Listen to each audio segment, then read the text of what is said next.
നമസ്കാരം എല്ലാ കുട്ടികൾക്കും ഗിരീഷ് സാറാണ്. അന്നേരം എട്ടാമത്തെ ചാപ്റ്റർ ഗ്രാവിറ്റേഷൻ എന്ന ചാപ്റ്ററിന്റെ കൺസെപ്റ്റ് ബിൽഡിംഗ് എല്ലാം നമ്മൾ നല്ലപോലെ കൺസെപ്റ്റ് ബിൽഡ് ചെയ്ത് കഴിഞ്ഞു. ഇനി അതിന്റെ ക്വസ്റ്റ്യൻസ് ആണ്. ഇതിനകത്ത് പല ക്വസ്റ്റ്യൻസിന്റെ പ്രത്യേകതകൾ ഒന്ന് വളരെ ലെങ്തി ക്വസ്റ്റ്യൻസ് കാണും, പക്ഷെ ആൻസർ ചെയ്യാൻ എളുപ്പമായിരിക്കും. ലെങ്തി ക്വസ്റ്റ്യൻസ് കാണുമ്പോൾ നമ്മൾ ഓട്ടോമാറ്റിക് ആയിട്ടും അതിൽ നിന്ന് മാറാനുള്ള ഒരു പ്രവണത കാണിക്കും. അത് തന്നെയാണ് നമ്മുടെ ഫസ്റ്റ് ക്വസ്റ്റ്യൻ. പെട്ടെന്ന് നോക്കാം. A satellite is in a circular orbit around the Earth at an altitude of r. That's a keyword. Keyword എന്ന് പറഞ്ഞാൽ ഏറ്റവും ഇമ്പോർട്ടന്റ് ആയിട്ടുള്ള ഈ ക്വസ്റ്റ്യനിലെ പോയിന്റ് അതാണ്. Altitude of r above the Earth surface. Earth surface where r is the radius of the Earth. R radius of the Earth എന്ന് പറഞ്ഞിട്ടുണ്ട്. അതുപോലെ തന്നെ altitude r ആണെന്ന് പറഞ്ഞിട്ടുണ്ട്. Height എന്ന് പറയുന്നത് r തന്നെയാണ്. If g is the acceleration due to gravity on the surface of the Earth, the speed of the satellite is. നോക്കിയേ, ഇത്രയും ക്വസ്റ്റ്യൻ ഉണ്ട്.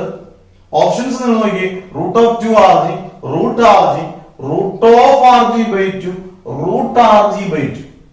ഇതാണ് പറയുന്നത്. നമുക്ക് ചുമ്മാ ഒരിക്കലും കറക്കി കുത്തി ചുമ്മാ ബബിൾ ചെയ്യാൻ സമ്മതിക്കാത്ത രീതിയിലുള്ള ചോയ്സ് ഉണ്ട്. ഞാൻ ഓർബിറ്റൽ വെലോസിറ്റി പഠിച്ചപ്പോൾ മൂന്ന് വളരെ ഇമ്പോർട്ടന്റ് ഇക്വേഷൻ പഠിപ്പിച്ചു. അതിനകത്ത് ഒരു ഇക്വേഷൻ അല്ലേ, v is into root of orbital velocity പഠിപ്പിച്ചു പറഞ്ഞാണ് root of r square g by r plus h. ഇവിടെ ഓൾട്ടിറ്റ്യൂഡിന് പകരം h ന് പകരം r ആണെന്ന് പറഞ്ഞിട്ടുണ്ട്. അന്നേരം h is equal to r നമുക്ക് കൊടുക്കാമല്ലോ. എന്നൊരു ഇക്വേഷൻ വേറെ ഒന്നും പറഞ്ഞിട്ടില്ല. v is root of r square g by r plus r. r plus r എന്താണ്? 2r ആണ്. അന്നേരം v is root of r square g by 2r. ഒരാറും കൂടെ വെട്ടിപ്പോയി. v is root of full root ആണ്. റൂട്ടിന് പോലും വിലയുണ്ട്. root of rg by 2. root of rg by 2. Option 3 is the answer. ഇവിടെ root rg by 2 ഉണ്ട്. വളരെ ശ്രദ്ധിക്കേണ്ട, മൈന്യൂട്ട് ആയിട്ട് ശ്രദ്ധിക്കേണ്ട കാര്യങ്ങൾ പോലും എൻട്രൻസിന് വളരെ പ്രാധാന്യമുണ്ട്. ഇത് ശ്രദ്ധിക്കേണ്ടത് റൂട്ട് ഓഫ് ഫുൾ റൂട്ടിൽ വരേണ്ട കാര്യങ്ങളാണ്. ഈസി ആയിട്ട് ചെയ്യാം. h is equal to r എന്ന് പറയുന്ന ഒറ്റ കീവേഡിൽ നമുക്ക് ഇതിന്റെ ആൻസർ ഒരു സെക്കൻഡ് കൊണ്ട് അല്ലെങ്കിൽ 10 സെക്കൻഡ് മാക്സിമം കൊണ്ട് നമുക്ക് എഴുതാൻ പറ്റുന്നതാണ്. First question clear. അടുത്ത ക്വസ്റ്റ്യൻ ഇതാണ്. The orbital speed of an artificial satellite very close to the surface of the Earth is v0. ഇതൊരു കീവേഡ് തന്നെയാണ്, v0. Then the orbital speed of another artificial satellite. Then the orbital speed of another artificial satellite at a height equal to 3 times the radius of the Earth. രണ്ട് keyword. അങ്ങനെയാണെങ്കിൽ orbital speed of another artificial സാറ്റലൈറ്റിന്റെ orbital speed കണ്ടുപിടിക്കണം. അതിന്റെ condition പറയുന്നുണ്ട് at a height equal to 3 times the radius of the Earth is. Options are 4v0, 2v0, 0.5v0, v0. ചെയ്യുന്ന എങ്ങനെ നോക്കാം. മറ്റൊരു ഓർബിറ്റൽ വെലോസിറ്റി ഇക്വേഷൻ വിക്ക് വരെ ഞാൻ v0 ആണ് എടുക്കുന്നത്. v0 ഇവിടെ പറയുന്നുണ്ട്. v0 is root of നമ്മുടെ main equation gm by r എന്ന് പറയുന്നത് റേഡിയസ് ഓഫ് ദി എർത്ത് ആയിട്ട് പറയുന്നുണ്ട്. നമ്മൾ സ്മോൾ ആർ പഠിച്ചിട്ടുണ്ടെങ്കിൽ ഇവിടെ ക്യാപിറ്റൽ ആർ പറയുന്നുണ്ട്. v0 is root of gm by r.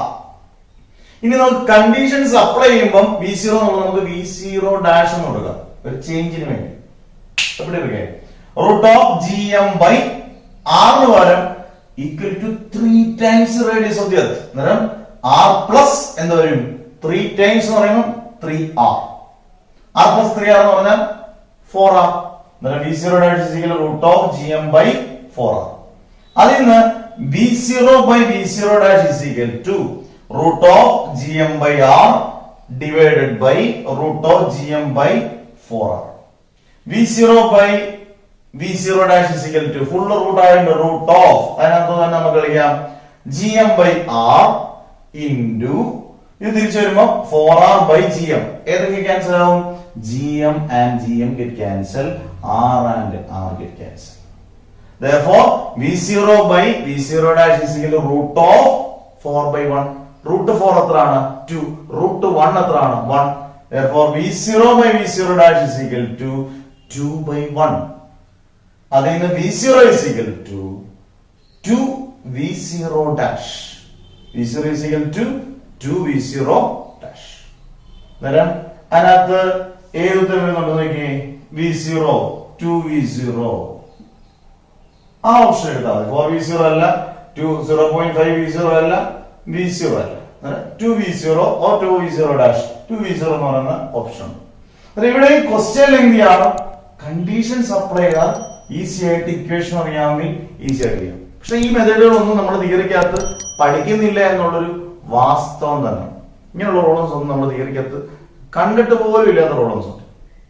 വളരെ അപൂർവമായിട്ട് 1 to 5%, 1 to 10% കുട്ടികൾ ചിലപ്പം വളരെ ഡെപ്തിൽ പഠിക്കുകയാണെങ്കിൽ മാത്രം ചിലപ്പോൾ കിട്ടുന്ന ചില പ്രോബ്ലംസ് ആണ്. നന്നായിട്ട് പഠിക്കാം. അടുത്ത ക്വസ്റ്റ്യനിലേക്ക്. അടുത്ത വളരെ ഒരു ചെറിയൊരു ക്വസ്റ്റ്യൻ ആയിട്ട് തോന്നുന്നു നമുക്ക് കാണുമ്പോൾ. Radius of the earth is. നമ്മുടെ മനസ്സിന് ഭയങ്കര സന്തോഷം. ഈ ചെറിയ ക്വസ്റ്റ്യൻ കുറച്ച് 2 വരി, 1 വരിയിലേക്ക് കാണുന്ന ക്വസ്റ്റ്യൻ ആണ്. പെട്ടെന്ന് നമുക്ക് അതിലോട്ട് ക്യാച്ച് ചെയ്യാൻ പെട്ടെന്ന് തോന്നിക്കുന്ന ഒരു ക്വസ്റ്റ്യൻ ആണ്. Radius of the earth is 6400, 6400 kilometer. The radius of the orbit of a geostationary satellite is about 360,000 kilometer, 296,000 kilometer, 424,000 kilometer, and fourth one is 64,000 kilometer. ഇതിനകത്തെ ആൻസർ കീക്ക് തന്നിരിക്കുന്ന ഉത്തരം തെറ്റാണ്. കാരണം ചെറിയൊരു മിസ്റ്റേക്ക് ഉണ്ട്. നിങ്ങളോട് ശ്രദ്ധിച്ചോണേ ക്വസ്റ്റ്യൻ. നമ്മൾ പറഞ്ഞിരിക്കുന്നത് എന്താണ്? എർത്തിന്റെ റേഡിയസ് തന്നിട്ടുണ്ട് 6400 kilometre, 6400 kilometre. Radius of the orbit of a geostationary satellite. അങ്ങനെയാണെങ്കിൽ ജിയോസ്റ്റേഷണറി സാറ്റലൈറ്റിന്റെ റേഡിയസ് എന്തുമായിരിക്കും? എന്നാലും നമ്മൾ പറഞ്ഞിട്ടുണ്ട് ജിയോസ്റ്റേഷണറി സാറ്റലൈറ്റിന്റെ ഏറ്റവും വലിയ പ്രത്യേകത അതിന്റെ ജിയോ എന്ന് പറയുന്നത് എർത്തുമായിട്ട് സിമിലർ ആണ്. എർത്തിന്റെ പ്രോപ്പർട്ടീസ് ആയിട്ട് എല്ലാം സിമിലർ ആണ് ജിയോസ്റ്റേഷണറി സാറ്റലൈറ്റിന്റെ പ്രോപ്പർട്ടീസ്. ഉദാഹരണം, ടൈം പീരീഡ് എന്ന് പറയുന്നത് 24 hours തന്നെയാണ് ജിയോസ്റ്റേഷണറി സാറ്റലൈറ്റ്സ്. അന്നേരം ടി എന്ന് പറയുന്നത് നമുക്ക് ഫോർ ജിയോസ്റ്റേഷണറി സാറ്റലൈറ്റ് ടി എന്ന് പറയുന്നത് എത്രയാണ്? 24 hours തന്നെയാണ്. സെയിം ആണ് അല്ലേ? ആംഗുലർ വെലോസിറ്റി സെയിം ആണ്. ഇതെല്ലാം സെയിം ആണ്. ഏതിന്റെ? എർത്തിന്റെയും ജിയോസ്റ്റേഷണറി സാറ്റലൈറ്റിന്റെയും. അന്നേരം എർത്തിന്റെ റേഡിയസ് എത്രയാണ്? 6400 കിലോമീറ്റർ. അന്നേരം ഉത്തരം ഏതായിരിക്കണം? ഇതാണ് ഫോർത്ത് ഓപ്ഷൻ, 6400 കിലോമീറ്റർ.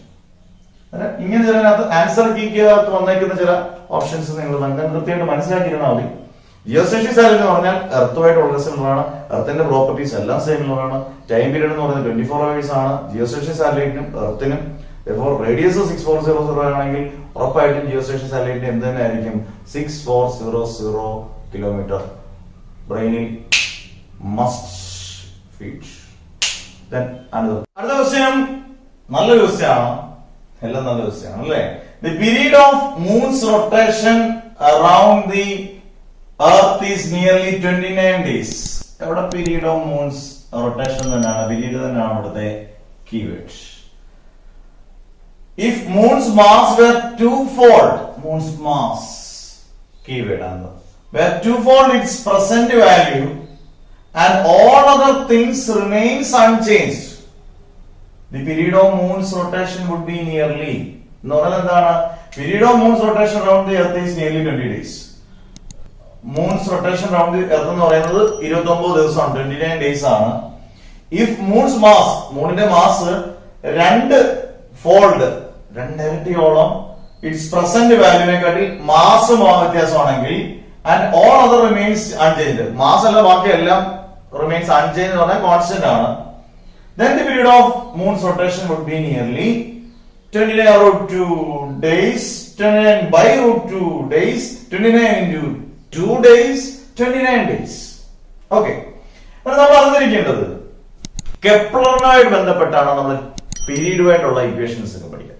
കെപ്ലറിന്റെ 3 ഇക്വേഷൻ വളരെ ഇമ്പോർട്ടന്റ് ഇക്വേഷൻ തന്നെയാണ്. മൂന്നാമത്തെ ഇക്വേഷൻ, കെപ്ലറിന്റെ third equation means law of period or harmonic law. അതനുസരിച്ച് നമ്മൾ പറഞ്ഞിട്ടുള്ളത് T square is directly proportional to R cube. അല്ലേ? T square is directly proportional to R cube. അവിടെ എന്തു ഡിപ്പെൻഡ് ചെയ്യുന്നില്ല. T എന്ന് പറയുന്ന ടൈം പീരീഡ് ആണ്, R എന്ന് പറയുന്നത് റേഡിയസ് ആണ്. അവിടെ എന്തുമായിട്ട് ഡിപ്പെൻഡ് ഇല്ല, മാസുമായിട്ട് യാതൊരു ബന്ധവും ഇല്ല ടൈം പീരീഡ്. അങ്ങനെയാണെങ്കിൽ moons mass twofold its present value എന്ന് പറഞ്ഞാൽ അവിടെ മാസുമായിട്ട് യാതൊരു കണക്ഷനും ഇല്ലെങ്കിൽ പിന്നെ എന്തായിരിക്കാം? According to Kepler's T square is directly proportional to R cube. The period of revolution does not depend upon. ഈ പോയിന്റ് അണ്ടർലൈൻ ചെയ്ത് period of revolution does not depend on the mass of the planet. Mass of the planet depend ചെയ്യുന്നില്ല. അങ്ങനെയാണെങ്കിൽ already ഉള്ള 29 days തന്നെ ആയിരിക്കും option. Therefore option 4 is the answer. അതായത് നിങ്ങൾ അറിഞ്ഞിരിക്കേണ്ടത് കെപ്ലറിന്റെ തേർഡ് ലോ എന്ന് എഴുതിയിട്ട് നിങ്ങൾ എഴുതി വെക്കേണ്ട ഇതാണ്. കെപ്ലറിന്റെ t square is directly proportional to r cube. It does not depend upon the mass. മാസുമായിട്ട് എന്തില്ല, ഡിപ്പെൻഡ് ഇല്ല എന്ന് പറഞ്ഞു കഴിഞ്ഞാൽ നമുക്ക് ഒറ്റ സെക്കൻഡ് കൊണ്ട് ആൻസർ എഴുതാം. കാരണം ഈ ഡേയ്സ് അങ്ങ് എഴുതി വെച്ചാൽ മതി. കാരണം മാസമായിട്ട് ഡിപ്പെൻഡ് ചെയ്യുന്നില്ല. അത് 3 ഫോൾഡ് ആയിക്കോട്ടെ, 5 ഫോൾഡ് ആയിക്കോട്ടെ, 6 ഫോൾഡ് ആയിക്കോട്ടെ, എത്ര ആയിക്കോട്ടെ, പക്ഷെ മാസിനെ ഡിപ്പെൻഡ് ചെയ്യുന്നില്ലെങ്കിൽ കാര്യമില്ല. ഡിപ്പെൻഡ് ചെയ്യുന്നുണ്ടെങ്കിൽ നമുക്ക് ഇത് വെച്ച് ഓപ്ഷൻ, ഡിപ്പെൻഡ് ചെയ്തിടത്തോളം നമ്മൾ അതിനെ നോക്കുക പോലും വേണം. അടുത്ത question the most important one in gravitation. വളരെ ഇമ്പോർട്ടന്റ് ആയിട്ട് ഒരു ക്വസ്റ്റ്യൻ ആണ് ഗ്രാവിറ്റേഷൻ. കാരണം ഇത് റെപ്പറ്റീഷൻ ക്വസ്റ്റ്യൻ ആണ്. നമുക്ക് ക്വസ്റ്റ്യനിലോട്ട് നടക്കാം. The escape velocity of A body on an imaginary planet. Imaginary മറ്റു പ്ലാനറ്റ് ആണെങ്കിലും ഓക്കെ, ഇമാജിനറി പ്ലാനറ്റ് വേണ്ട. ഇപ്പം എർത്ത് എന്ന് പറയുന്ന പ്ലാനറ്റ് ഞാൻ പറഞ്ഞു നേരത്തെ, ഞാൻ കൺസെപ്റ്റുകളിലേക്ക് പറഞ്ഞതാണ്. എർത്തിന്റെ എസ്കേപ്പ് വെലോസിറ്റി നമുക്കറിയാം. അങ്ങനെ ഏത് പ്ലാനറ്റിന്റെ എസ്കേപ്പ് വെലോസിറ്റി നമുക്ക് കണ്ടുപിടിക്കാം. അങ്ങനെ ഓപ്ഷൻസ് നമുക്കുണ്ട്. നമുക്ക് എർത്തിന്റെ എസ്കേപ്പ് വെലോസിറ്റി അറിയാം, അതിന് നമുക്കുള്ള കൃത്യമായ ഡീറ്റെയിൽ തന്നാൽ മതി. ഇതുമായിട്ട് ബന്ധപ്പെട്ട് വേറെ രീതിയിലുള്ള ക്വസ്റ്റ്യൻ ആണ്. Imaginary planet which has thrice the radius of the earth. Thrice means 3 times the radius of the earth and double the mass of the earth. കണ്ടോ, കാര്യങ്ങളെല്ലാം എന്തുണ്ട്, double the mass of the earth എന്നാൽ mass double ആണ്. ആ imaginary പ്ലാനറ്റിന്റെ ആണ് കേട്ടോ, imaginary പ്ലാനറ്റിന്റെ ആണ്. ഇതാണ് key. Thrice the radius of the earth and double the mass of the earth, where VE is the escape velocity on the earth. ഇനി നമുക്ക് കാര്യത്തിലേക്ക് കിടക്കാം. Options are root of 2/3 VE, root 3/2 VE, root 2/3 VE, 2/√3 VE. ചെയ്യുന്ന രീതി ഒന്നും വേണ്ട.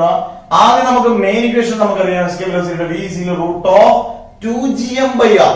Root of gm/r എപ്പോഴും orbit velocity ആണെങ്കിൽ എസ്കേപ്പ് വെലോസിറ്റി ഉള്ള മെയിൻ ഇക്വേഷൻ എന്ന് പറയുന്നത് റൂട്ട് ഓഫ് 2gm/r ആണ്.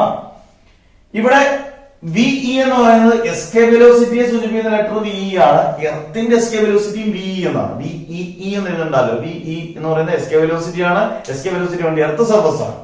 അങ്ങനെയാണെങ്കിൽ VE is root of 2gm ന് പകരം mass of the earth ME by radius of the earth RE. അങ്ങനെയാണെങ്കിൽ ഇമാജിനറി പ്ലാനറ്റിനെ നമുക്ക് P എന്ന് കൊടുക്കാമല്ലോ. അന്നേരം VP is equal to root of 2gmp by RP. Clear? Root of 2g into mass എത്ര times എന്ന് പറഞ്ഞിരിക്കുന്നത്, double the mass of the, അതുകൊണ്ട് 2me mass of the earth ആണ്. ഇനി thrice the radius of the earth, അന്നേരം radius 3re. Conditions അങ്ങോട്ട് apply ചെയ്തു. VP by VE, VP ഇതുണ്ട്, V ഇതുണ്ട്, ഈസ് ഈക്വൽ റൂട്ട് ഓഫ് ഉള്ള റൂട്ട് കിടക്കുന്നുണ്ട്. അതിനകത്ത് വെച്ച് നമുക്ക് എല്ലാം വെട്ടി കളിക്കാം. 2g into 2me by 3re into വരുമ്പോ ഇത് തിരിച്ചു വരും re by 2gme. ഏതൊക്കെ cancel? 2g get cancel, me get cancel, re get cancel, 2/3 വരും. അന്നേരം VP by VE is equal to root of 2/3. VP is equal to root 2/3 into V. Root of 2/3 into V. Okay, root of 2/3 into VE. Option 1 is the answer. ഇത് conditions apply ചെയ്യണം. പക്ഷെ നമുക്ക് കിട്ടുന്ന സമയം വളരെ കുറവാണ്. വളരെ 1 മിനിറ്റ് മാക്സിമം ക്വസ്റ്റ്യൻ വായിച്ച് ആൻസർ കീ നോക്കി ഓപ്ഷൻസ് എടുത്ത് നമ്മൾ കൃത്യമായിട്ട് ചെയ്യാനുള്ള സമയം. അത് നമ്മൾ പെട്ടെന്ന് ചെയ്ത് നന്നായിട്ട് എഴുതി പഠിച്ച് ക്ലിയർ ആക്കി വെച്ചേക്കുക. ഇങ്ങനെയുള്ള ക്വസ്റ്റ്യൻസ് നിരവധി ക്വസ്റ്റ്യൻസ് ഉണ്ട്. ഇങ്ങനെ ഒരു രണ്ടെണ്ണം നന്നായിട്ട് ചെയ്ത് പഠിച്ചാൽ അത് ഏത് ടൈപ്പ് ക്വസ്റ്റ്യൻസ് വന്നാലും നമുക്ക് പടക്കം പറയാം. എന്താ അടുത്ത ക്വസ്റ്റ്യൻ? അടുത്ത ഒരുമിച്ച് 2 ക്വസ്റ്റ്യൻ ആണ്. എളുപ്പമാണോ എന്ന് ചോദിച്ചാൽ നിങ്ങൾ തീരുമാനിക്കുക. If r is the radius of the planet and g is the acceleration due to gravity on the surface, capital G the gravitational constant, the mean density of the planet. Radius ആണ്, എർത്തിന്റെ radius ആണ് capital R, g acceleration due to gravity ആണ്, capital G എന്ന് പറയുന്നത് gravitation constant ആണ്. അങ്ങനെയാണെങ്കിൽ density of the planet, density എന്ന് പറയുന്നത് നമുക്ക് പെട്ടെന്ന് 4πg/3gr 3πr/4g 4g 3g/4πgr 4πrg/12g. നമ്മൾ ഡെൻസിറ്റി പഠിച്ചിട്ടുണ്ട് ഇക്വേഷൻ. ആ ഇക്വേഷൻ നമ്മുടെ ഓർമ്മയിൽ വരാൻ വേണ്ടി തെറ്റിക്കാൻ വേണ്ടിയാണ് ഈ ഓപ്ഷൻസ് എല്ലാം ഇട്ടേക്കുന്നത്. അന്നേരം ഓപ്ഷൻ 3 ഈസ് ദി ആൻസർ. നമ്മൾ പഠിച്ചിട്ടുണ്ട് density is equal mass by volume. Mass നമ്മൾ കണ്ടുപിടിച്ച ശേഷം വോളിയത്തിന് വരെ 4/3/r³ കണ്ടുപിടിച്ചു അല്ലെ. ഇങ്ങനെ ഇക്വേഷൻ G ഈസിക്കൽ ടു നമ്മുടെ gm/r², അതിൽ നിന്ന് m ഈസിക്കൽ ടു r²g/g, വിക്ക് പകരം 4/3/r³. ഇത് നിങ്ങൾ density is equal to mass by volume, mass by വോളിയത്തിൽ കൊടുക്കുമ്പോൾ കൃത്യമായിട്ടും 3g/4πrg അല്ലെങ്കിൽ 4πgr കിട്ടും. അതൊരു പക്കാ ക്വസ്റ്റ്യൻ തന്നെയാണ്. പക്ഷെ നമ്മൾ പെട്ടെന്ന് തെറ്റിക്കുന്ന ഓപ്ഷൻസ് കൃത്യമായിട്ട് കൊടുത്തിട്ടുണ്ട്. ചിലപ്പോൾ ഒരുപക്ഷെ ഇതിലേക്ക് നമ്മൾ പോകത്തില്ല, പക്ഷെ ഈ രണ്ടെണ്ണത്തിലേക്ക് നമുക്ക് കൺഫ്യൂഷൻ വരും. ഇതാണ് അടുത്തത്. Gravitation mass is proportional to gravitational field force intensity all of the above.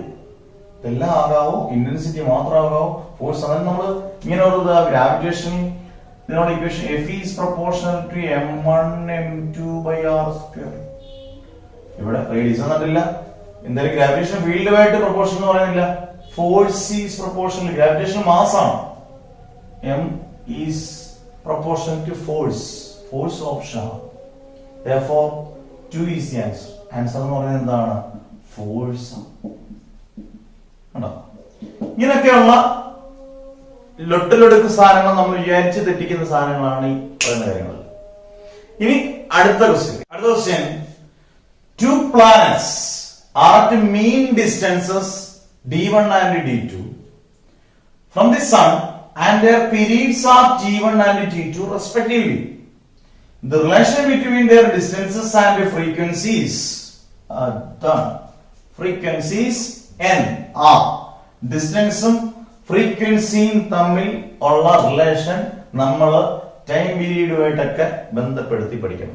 പെട്ടെന്ന് നിങ്ങളുടെ മനസ്സിൽ ഓർമ്മ വരേണ്ട ഏറ്റവും important concept the reciprocal of time period is frequency. അത് വളരെ ഇമ്പോർട്ടന്റ് ആണ്. പിന്നെ ഇതിനകത്തോട്ട് എത്തണം എന്നുണ്ടെങ്കിൽ പീരീഡിന്റെ പെട്ടെന്നുള്ള ഇക്വേഷൻ കെപ്ലറിന്റെ ലോ വെച്ചാൽ t² is directly proportional to r³. r എന്ന് പറയുന്നത് റേഡിയസ് ഓർ ഡിസ്റ്റൻസ്. അവിടെ നമുക്ക് നോക്കാം. നമ്മുടെ ഫണ്ടമെന്റൽ സാധനം ഏതാണ്? t² is proportional to r³. ഇവിടെ രണ്ട് ഡിസ്റ്റൻസ് ഉണ്ട്, d1 d2, രണ്ട് ടൈം പീരീഡ് ഉണ്ട്, t1 t2. അങ്ങനെയാണെങ്കിൽ t² is proportional to r³ ആണെങ്കിൽ എനിക്ക് എങ്ങനെ എഴുതാം? t1² is directly proportional to d1³ ആയിട്ട്. Same as that. therefore t2² is directly proportional to d2³. തമ്മിലുള്ള റേഷ്യോ എടുക്കുക. t1/t2 the whole square equal d1/d2 the whole cube. അടുത്തതാണ് ശ്രദ്ധിക്കേണ്ടത്. t എന്ന് പറയുന്നത് ടൈം പീരീഡ് 1/n ആണ്. n എന്ന് പറയുന്നത് ഫ്രീക്വൻസിയാണ്. ടൈം പീരീഡ് എന്ന് പറയുന്നത് റെസിപ്രോക്കൽ ഫ്രീക്വൻസിയാണ്. അങ്ങനെയാണ് t1 എന്ന് പറയുന്നത് എന്താണ്? 1/t1² ആണ്, അന്നേരം 1/n² ബൈ t2² ആണ്, അന്നേരം 1/n2² ഈക്വൽ മറ്റേടത്ത് അതുപോലെ തന്നെ d1/d2 the whole cube. ഇവിടെ ചെയ്യുമ്പോൾ ശ്രദ്ധിക്കണം. ഇത് തിരിച്ചു മോളിൽ പോകുമ്പോൾ n2/n1² equal d1/d2 the whole cube. n2/n1² equal d1/d2 the whole cube എന്ന് പറഞ്ഞാൽ d1³/d2³. ഇനി ഒന്ന് ക്രോസ് മൾട്ടിപ്ലൈ ചെയ്താൽ മതി, നമുക്ക് അതിന് കിട്ടും n1² d1³ equal n2² d2³. ഞാനിവിടെ ഓപ്ഷൻസ് പറഞ്ഞിട്ട് 4 ഓപ്ഷൻസ് ഉണ്ട്, അതിനകത്ത് ഇതിനകത്തൊരു ഓപ്ഷൻ ഉണ്ട്. ഇവിടെ എന്തൊക്കെ കാര്യങ്ങൾ നമ്മൾ ശ്രദ്ധിക്കണം. ടൈം പീരീഡ് എന്ന് പറയുമ്പോൾ തന്നെ നമുക്ക് പെട്ടെന്ന് ടൈം പീരീഡിനുള്ള മെയിൻ ഇക്വേഷൻ വേറെ ഉണ്ട്. ടൈം പീരീഡിന്റെ ഉള്ള ഈ ഇക്വേഷൻ നമ്മൾ എപ്പോഴും ഒന്ന് കണക്ട് ചെയ്ത് വെച്ചാൽ t² is directly proportional to r³. പിന്നെ time period is reciprocal of frequency എന്നുള്ള ഓർത്തിരിക്കണം. ഈ രണ്ട് കൺസെപ്റ്റുകൾ ഉണ്ടെങ്കിൽ നമുക്ക് ഫ്രീക്വൻസിയും ഡിസ്റ്റൻസും തമ്മിലുള്ള റിലേഷൻ നമുക്ക് ഈസി ആയിട്ട് എഴുതാൻ പറ്റും. ഇത്രയും ക്വസ്റ്റ്യൻസ് നല്ല നല്ല ക്വസ്റ്റ്യൻസ് ആണ്. അടുത്തൊരു ഇതുകൊണ്ട് നമുക്ക് ഇത് ഫുള്ള് തീർക്കാം. നിങ്ങളും പഠിച്ചു പോവുക, നല്ല പവറായിട്ട് പഠിക്കുക, അടിപൊളിയായിട്ട് പഠിക്കുക. അടുത്ത ദിവസം കാണുന്നവരെ ബൈ, സീ യു. ഓക്കെ.